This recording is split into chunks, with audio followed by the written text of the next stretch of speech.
반갑습니다. 오늘은 깨달음의 핵심 이치 6번째입니다.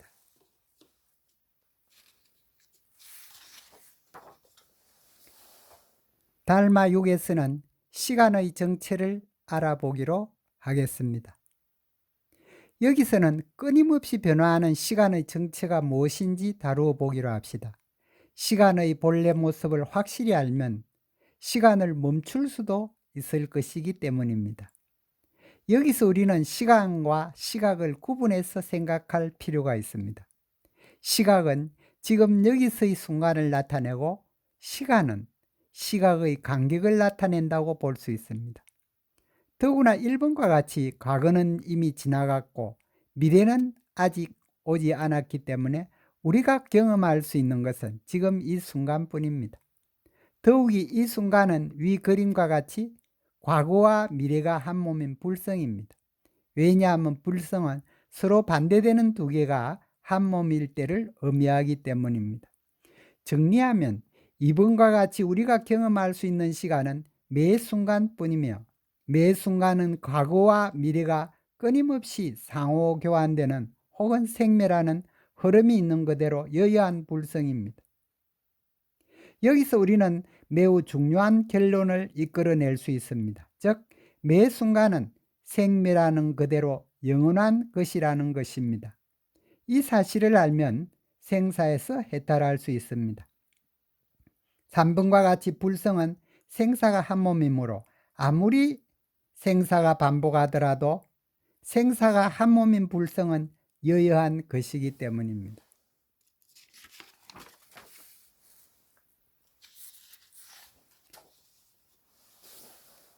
1번에서 시간이란 매 순간뿐이므로 연속된 시간이란 존재하지 않습니다. 그러므로 시간이 흐른다는 것은 잘못된 삿된 견해입니다. 매 순간 생멸이 계속하는 그대로 여여할 뿐입니다. 만유도 이와 같습니다. 만약 시간이 연속적인 것이라면 만유가 미래에서 다가오는 것이 보여야 하고 과거로 사라져가는 것이 보여야 합니다. 그러나 그렇지 않습니다. 매 순간뿐이기 때문에 과거도 미래도 흔적이 없는 것입니다.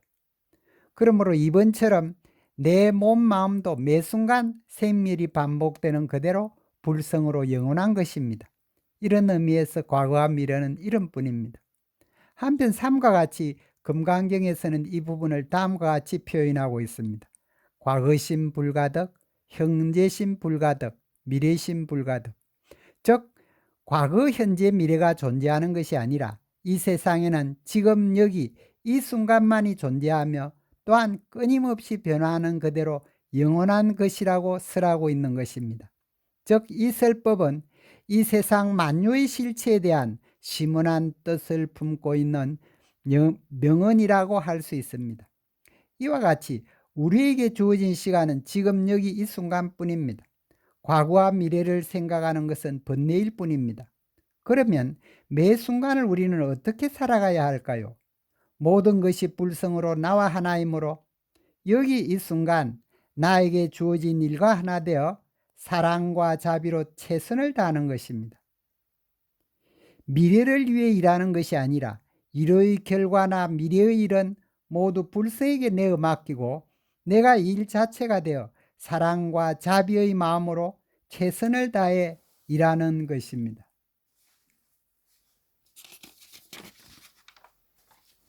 이때 나는 불성과 하나 되어 지복의 영원한 삶을 살 수 있는 것입니다.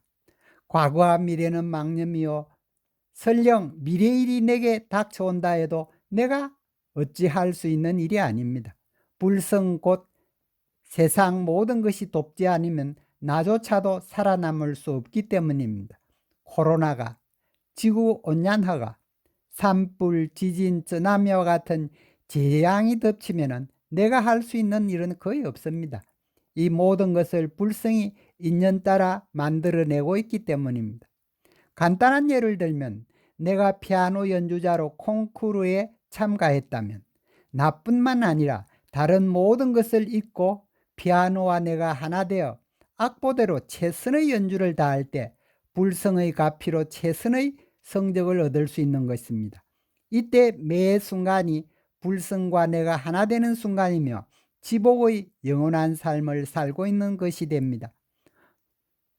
오늘은 매 순간 마음을 비우고 일과 하나 되어 사랑의 마음으로 최선을 다해 일하는 것, 그것이 영원히 사는 길임을 알게 되었습니다.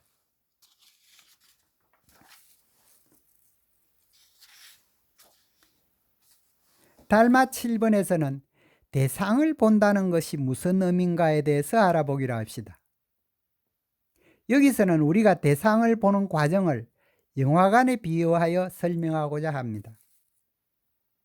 영화관은 빛이 영화 필름에 통과하면 스크린에 영상을 만들어냅니다. 우리가 대상을 보는 것도 이와 같은 이치입니다.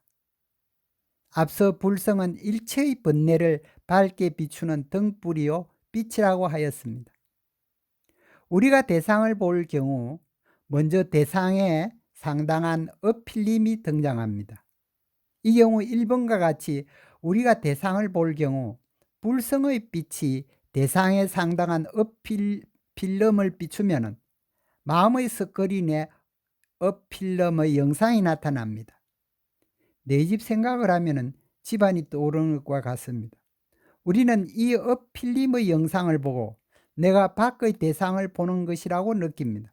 그러나 실제로 본 것은 불성의 빛 그림자를 본 것뿐입니다. 그러므로 이번과 같이 우리는 밖의 대상을 있는 그대로 본 것이 아니라 내 마음이 만든 영상을 본 것에 불과합니다. 즉, 내 마음이 참나이므로 내가 나를 본 것입니다. 모든 것이 불성이라는 정견과 다르지 않음을 알 수 있는 것입니다. 1번과 2번에서 알 수 있듯이 우리가 대상을 본다는 것은 불성이 불성 자신을 보는 것입니다. 그러므로 3번과 같이 불성이 마음 스크린에 영상을 전개하지만 그 영상이 불성 자신이므로 불성은 영상을 전개해도 함이 없는 무의행임을 알 수 있습니다. 즉, 불성이 이들 영상을 무의로 전개한 것입니다. 이것이 정견입니다. 화엄경에서는 4번과 같이 만약 과거, 현재, 미래의 모든 부처님을 친견하고 싶다면 응당 이 만유가 모두 내 마음이 만들어낸 허망한 것임을 알아야 한다고 설하고 있는 것입니다. 이 설법 역시 모든 것의 실체가 불성이라는 정견을 강조한 것으로 정견의 중요성을 부각시킨 것임을 알 수 있습니다. 만유의 근원이 불성이므로 불성처럼 만유도 유무한 몸으로 존재하며 유와 무가 아무리 상호 변환해도 만유 자체는 여여하다는 정견은 무슨 무생법인과 다르지 않습니다. 여기서 무생법인이란 불성과 만유의 본질이 항상 여여하며 진공묘유의 교환으로 나타난 생로병사 그대로 불성 불멸임을 확실히 깨닫고 항상 거기에 안주하여 마음을 움직이되 움직임이 없는 무의의 경지를 의미하고 있습니다. 오늘은 시간의 참뜻과 본다는 것의 의미에 대해서 공부하였습니다. 잠시 휴식하겠습니다.